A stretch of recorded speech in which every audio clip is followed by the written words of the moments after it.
Hello అందరికీ welcome to the Mamata Ravi vlogs. అందరూ ఏం చేస్తున్నారు? బాగున్నారా? మేమైతే చాలా చాలా చాలా బాగున్నాం. సో ఈరోజు అయితే అందరికీ హ్యాపీ ఉగాది. ఈరోజు ఉగాది కదా. సో ఉగాది సెలబ్రేషన్స్ ఎలా జరిగాయో కామెంట్ చేయండి. సో మా ఉగాది సెలబ్రేషన్స్ అయితే ఎలా ఉన్నాయన్నమాట. సో బ్యాక్ డేనే పొద్దున అవ్వదని చెప్పేసి బ్యాక్ డేనే ఈ విధంగా ముగ్గులు అయితే వేసేసుకున్నాం. ఇంకా నైట్కి అయితే ఈ విధంగా గోరింటాకు అయితే పెట్టేసుకున్నాం అనమాట. అయితే లీఫ్ది. అండ్ పొద్దున్నే లేసేసి ఈ విధంగా వేపాకులు అండ్ ఇక్కడైతే తమలపాకు కూడా పెట్టారు.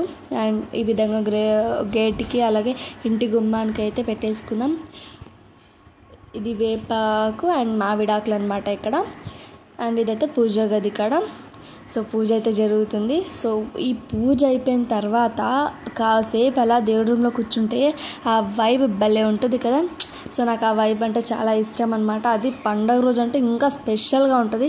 అండ్ ఇంకా పండగ అంటే గుళ్ళకి వెళ్ళాల్సిందే కదా. సో ఇంకా సత్యనారాయణ స్వామి గుడి పండగ కాదని క్యాజువల్గానే వెళ్తుంటాం, బట్ పండగ రోజు కంపల్సరీగా వెళ్ళాల్సిందే. అండ్ వెంకటేశ్వర స్వామి టెంపుల్ కూడా వెళ్ళాము. సో ఇంకా ఇంటికైతే రిటర్న్ అయిపోయాం. ఉగాది అంటే ఏంటి? ఉగాది పచ్చడే కదా. సో అందుకే ఉగాది పచ్చడి ఎప్పుడు ఒక్క స్పూన్ కూడా తినని నేను ఉగాది పచ్చడిని ఈరోజు హాఫ్ ఆఫ్ ద ప్లేట్ నేను తినేసాను అనమాట.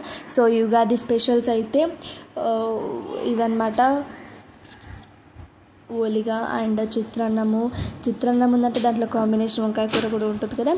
సో అలాగే వంకాయ కూర కూడా చేసాము. సో ఇక అందరికీ ఇంకొకసారి హ్యాపీ ఉగాది. ఈ ఉగాది మీ జీవితాల్లో సుఖ సంపత్తును తెచ్చిపెట్టాలని కోరుకుంటున్నా. అందరికీ వెరీ వెరీ హ్యాపీ ఉగాది. ఈ వీడియో ఫుల్గా వాచ్ చేసేందుకు థ్యాంక్ యూ సో మచ్.